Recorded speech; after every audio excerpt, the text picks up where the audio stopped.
എന്റെ ചേട്ടനായതുകൊണ്ട് പറയല്ല, ഇത്രയും നല്ലൊരു ചെറുപ്പക്കാരൻ ഞങ്ങളുടെ നാട്ടിൽ വേറെ ഇല്ല. നാട്ടില് ഞങ്ങൾ സൽസ്വഭാവി ബ്രദേഴ്സ് എന്നാ അറിയപ്പെടുന്നത്. സോറി. ചെറുക്കനെ കണ്ടാ തന്നെ അറിയാം പാവമാണെന്ന്. പക്ഷേ നിന്റെ മുഖത്തൊരു കള്ളലക്ഷണം ഉണ്ടല്ലോ. അത് മുമ്പില്ലായിരുന്നു, അടുത്ത കാലത്തുണ്ടായ ഒരു കാർ ആക്സിഡന്റിൽ പറ്റിയതാ.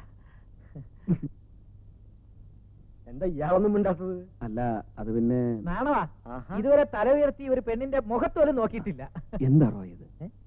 പെണ്ണിനെ കാണാൻ ധൃതിയായി. ധൃതിയായല്ലേ? അതല്ല, അതന്നെ. ഞാൻ പോയി വിളിച്ചോണ്ട് വരാം. അതെ, പെണ്ണ് വരുമ്പോ ചോദ്യങ്ങളൊക്കെ ഞാൻ ചോദിച്ചോളാം. ഇച്ചായം കുട്ടിയുടെ നടത്തവും സംസാരവും ഒക്കെ വാച്ച് ചെയ്താൽ മതി. നിന്റെ ഈ ചോദ്യങ്ങൾ കാരണമാണ് കോട്ടയത്തെ കല്യാണം കുളം കുത്തിയത്. അതെന്റെ കുഴപ്പമില്ല. രൂപവും ഭാവവും കണ്ടപ്പോ അത് പെണ്ണിന്റെ അമ്മയായിരിക്കുന്ന ഞാൻ കരുതിയത്.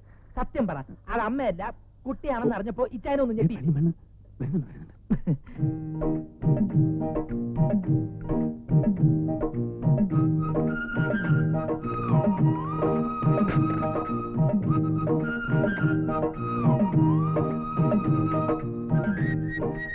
ചായ കുടിക്കും.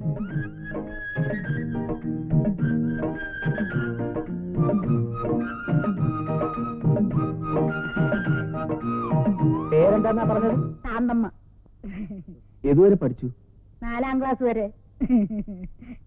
അമ്മച്ചിക്ക് മറുപടി പറയാനുള്ള ചോദ്യങ്ങള് ഞങ്ങൾ വേറെ ചോദിക്കുന്നുണ്ട്, അപ്പൊ പറഞ്ഞാ മതി. ഏതുവരെ പഠിച്ചു? BSc പാസ്സായി. തെക്കും തലക്കാരെന്ന് പറഞ്ഞ ഈ നാട്ടിൽ എല്ലാരും അറിയും. ഈ തെക്കും തല എന്ന പേര് വരാൻ കാരണം?